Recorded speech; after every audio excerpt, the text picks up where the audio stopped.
How you doing, ladies and gentlemen? This is Indeed Gaming here. I'm in fact Mr. Indeed, and welcome to my channel. Please do like, share, and comment on this video, and we're gonna get right into it.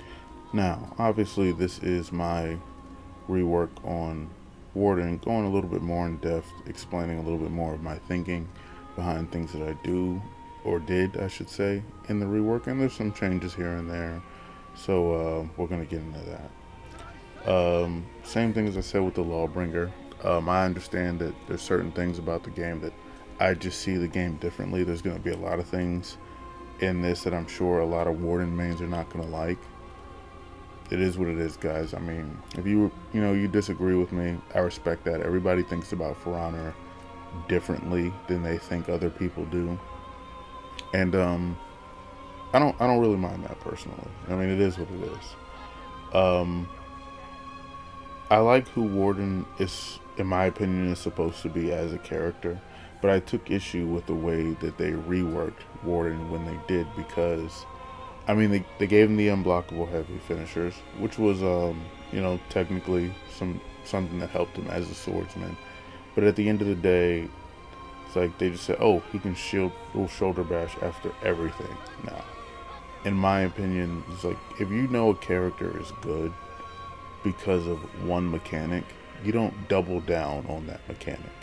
You start expanding on other things in his kit to make the rest of his kit viable.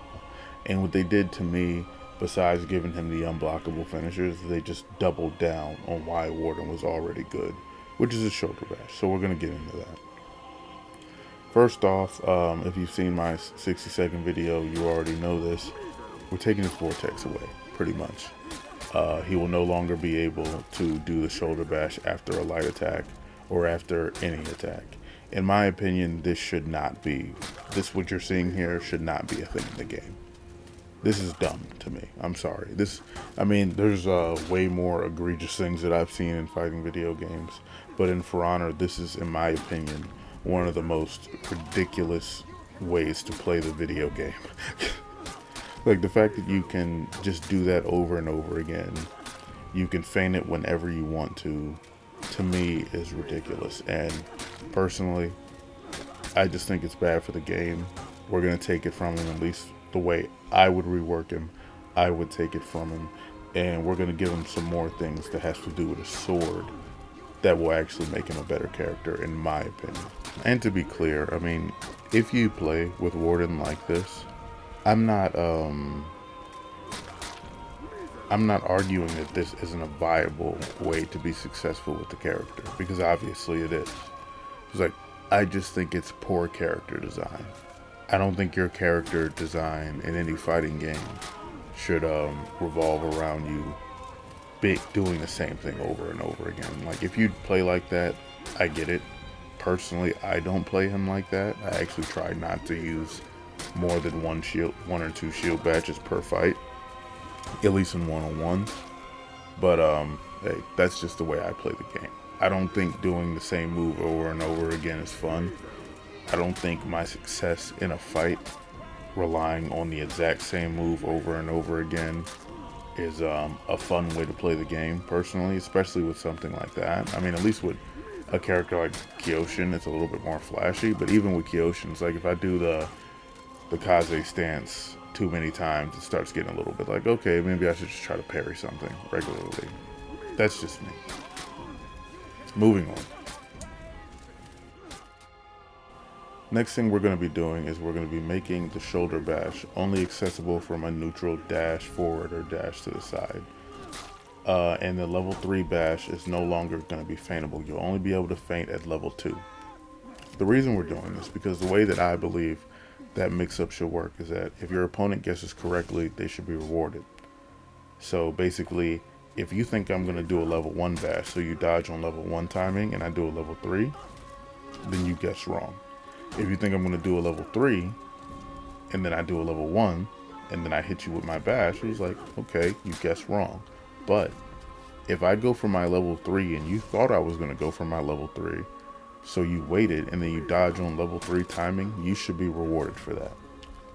As a Warden player, or any other character that has that ability. If I see that, if I'm charging up my bash, I'm at my level 2, I get to my level 3, and I see that you have waited, I shouldn't then be able to be like, oh no, he guessed correctly, and then feint into guard break. In my opinion, that's ridiculous. It's like, you guessed correctly, you should be able to punish me for that. It was like, if I have like a quick enough reaction once I get to the level 2 and I see that you're sitting there, then I can maybe be able to feint it, and even then I think that's a wee bit egregious, but I can accept that. It was like, but I shouldn't be able to go all the way to my level 3 and then feint at the level 3. Like, I don't think that should be the case. It's like, you guessed correctly, you should be rewarded for that. That's the way that I see it. And then also, as you see, I put the hilt strike after the level 3 charge. Bash, that's not really necessary. It's just an aesthetic thing that I thought would be kind of nice. That's all that is. It's not really no different damage numbers or anything like that. I just thought that would be a nice little different move to put into his moveset after the level 3 charge. Moving forward, we're going to do something that I think is pretty simple. I'm not going to spend too much time on this. His dash forward heavy, in my opinion, should be undodgeable. I think if Warmonger can do her little dash forward twirl heavy and it can be undodgeable and feintable, they could at least give Warden the undodgeable mechanic on this thing. He's just running forward. There's no reason that he wouldn't be able to follow somebody he was throwing this attack at. And then I want to give him like a dash forward light stab where it'll be an enhanced light and he can continue his combo off of that. Unfortunately, there was no way that I could there's no way I could come up with that animation to actually show you what it would look like here. So just imagine he's in this stance and he like dashes forward and thrusts his sword forward and stabs. That's pretty much it. It's enhanced light, continue his combo. That's all we got for that one. Moving on, we're going to go with his light attacks in general. Here you see that I have two different animations set up, for one being the top lights being, guaranteed doubles, and one just a double top light being faster.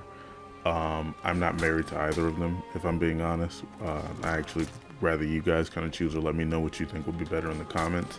Obviously, the guaranteed double lights would be weaker, and the double lights the second one could be parried would be stronger, but I'm just gonna let you guys kind of decide which one you think is better in that case.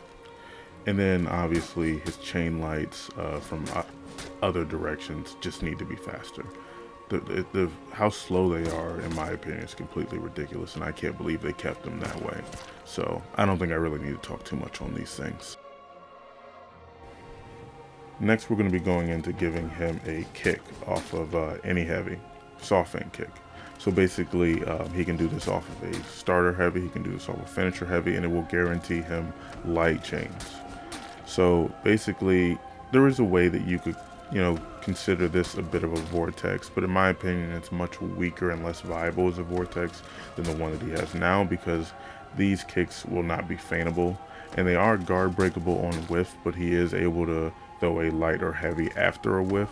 So the light afterwards will be pretty easy to parry.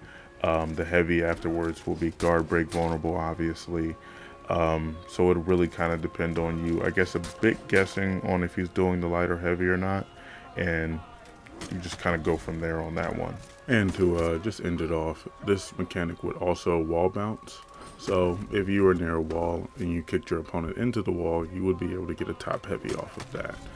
And lastly, I would say that more than likely it would have to be sped up from what it is here in the video. Probably 500 milliseconds like most bashes are at this point, I believe. And that's going to be it for this particular mechanic.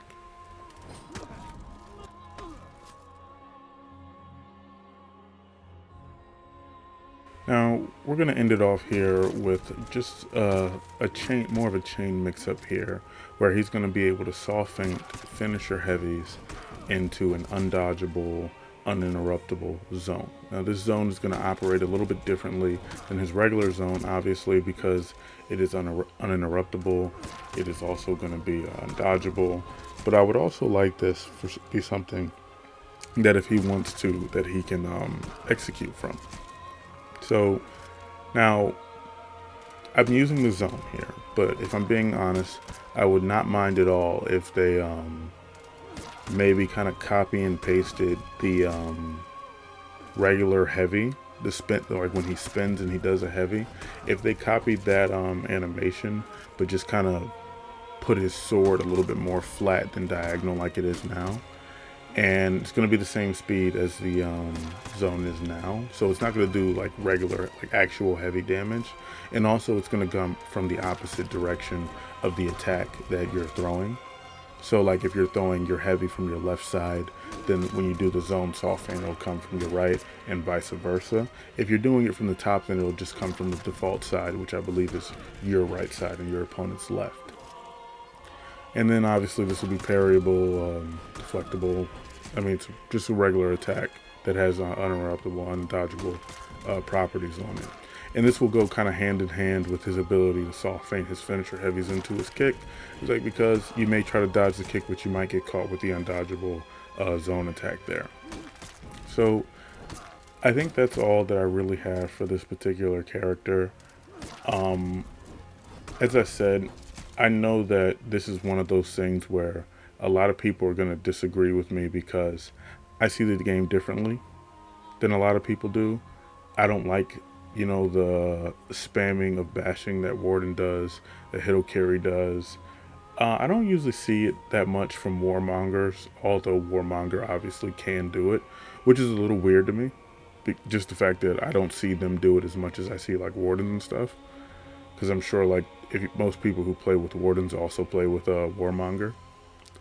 But these are all the changes that I would make to the character. Again, only using the animations that I have access to. Obviously, the dash forward light that I spoke on earlier would be a completely new animation, so I'm a little hesitant to ask for something like that. But at the same time, I've seen with these reworks that they do have the capacity to come up with new animations here and there, even though some of them do look a little janky. So I'm not gonna sell them as short as I was before. I still will drop my rework videos using only animations that are actually in the game, because I want to give a visual to what I'm saying.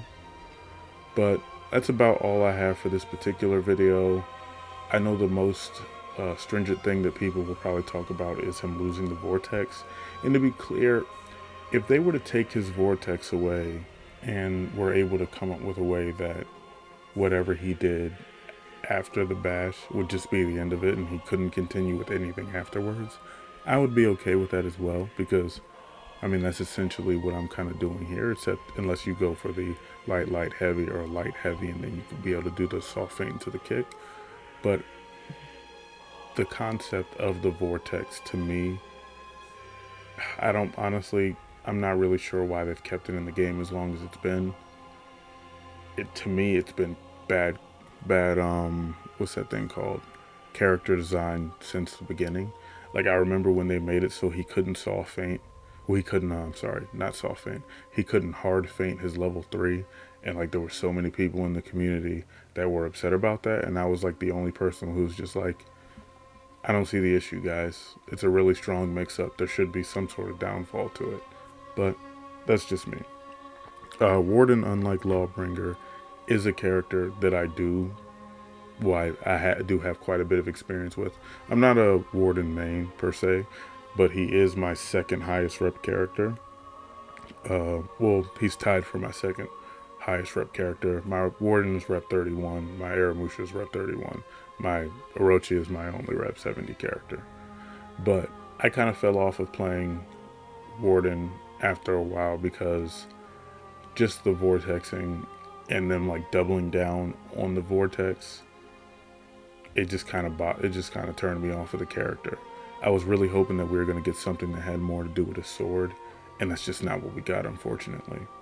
So this is my take on the character, and like I said earlier, they have shown that they can come up with new animations for characters.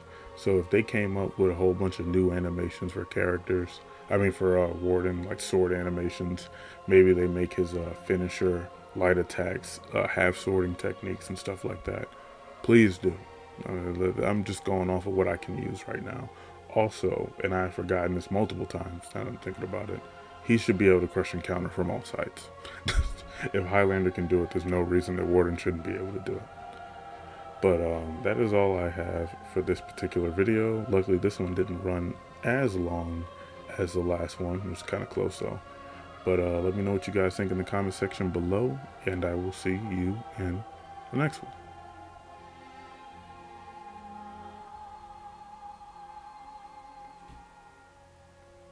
Indeed.